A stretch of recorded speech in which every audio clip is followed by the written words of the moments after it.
इस वीडियो में हम बात करेंगे force on current carrying wire. जब हम किसी वायर को मैग्नेटिक फील्ड में रखते हैं और उस वायर में से करंट पास करते हैं तो उस पर फोर्स लगती है।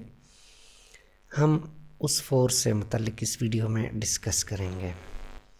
Magnetic field is produced around a current carrying wire. When this wire is placed in a magnetic field, force is applied. This force is due to the interaction between the two fields. जब हम किसी wire को जिसमें से current pass होता है उस wire को किसी एक्सटर्नल मैग्नेटिक फील्ड में रखते हैं तो उस वायर पे फोर्स लगती है।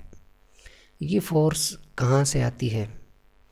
असल में जब वायर में से करंट पास होता है तो उस वायर के गिर्द मैग्नेटिक फील्ड बनती है, और जब हम उस वायर को किसी एक्सटर्नल मैग्नेटिक फील्ड में रखेंगे तो दोनों फील्ड्स जो हैं वो एक दूसरे के साथ इंटरेक्ट करेंगे और वायर जो है वो अट्रैक्ट या रिपेल होगा, यानी उस पर फोर्स लगेगी।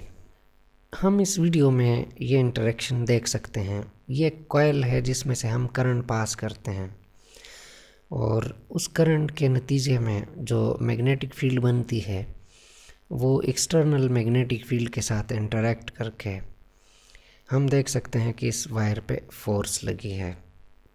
अब हम ये देखते हैं कि एक करंट कैरिंग वायर पे मैग्नेटिक फील्ड में जो फोर्स लगती है वो फोर्स किन फैक्टर्स पे डिपेंड करती है।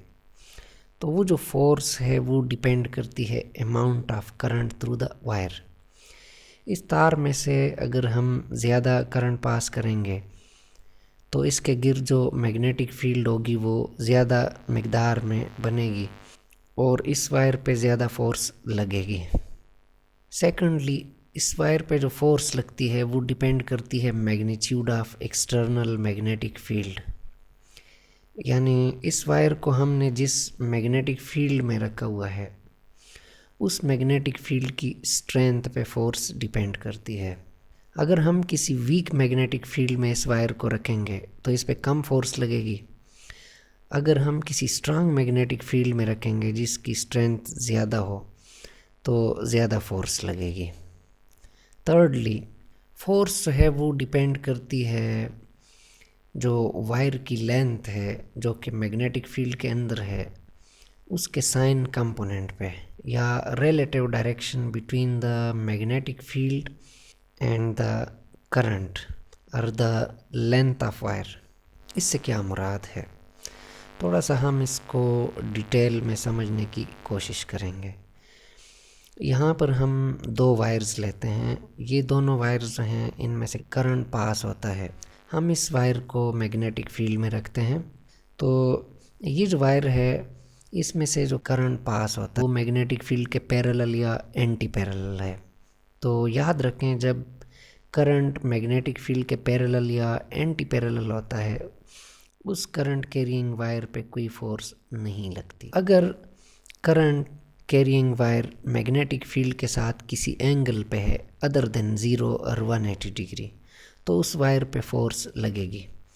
जूं हम इस वायर को मैग्नेटिक फील्ड के 90 डिग्री के एंगल पे लेके जाएंगे तो इस पे फोर्स बढ़ती जाएगी, और जूं 90 से एंगल हम कम करेंगे तो फोर्स में कमी आती जाएगी।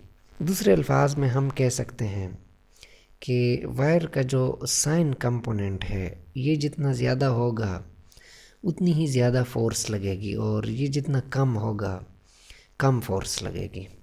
सादा अल्फाज में हम कह सकते हैं कि वायर की लेंथ का जो साइन कंपोनेंट है उस पे फोर्स डिपेंड करती है।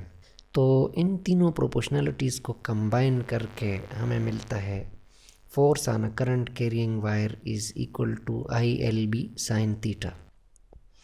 हमारे पास जो फाइनल इक्वेशन बनी है वो है F is equal to ILB sine theta. इस इक्वेशन से क्या मुराद है?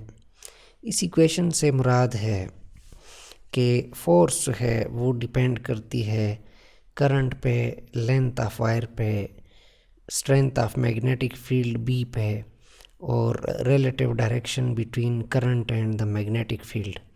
यानी अगर हम इस वायर में से जो करंट पास होता है उसकी मिकदार बढ़ा दें तो फोर्स बढ़ेगी। या अगर हम वायर की ज़्यादा लेंथ मैग्नेटिक फील्ड के अंदर रखेंगे तो ज़्यादा फोर्स लगेगी। और अगर हम एक्सटर्नल मैग्नेटिक फील्ड की स्ट्रेंथ बढ़ा दें यानी स्ट्रांग मैग्नेटिक फील्ड इस्तेमाल करें तब भी वायर पे ज़्यादा फोर्स लगेगी। या अगर हम वायर को मैग्नेटिक फील्ड के 90 डिग्री पे रखेंगे तो ज़्यादा फोर्स लगेगी। और अगर हम वायर को मैग्नेटिक फील्ड के साथ ज़ीरो एंगल पे रखेंगे या करंट जो है अगर वो 180 डिग्री या 0 डिग्री पे है तो फिर कोई फोर्स नहीं लगेगी। Thanks for watching.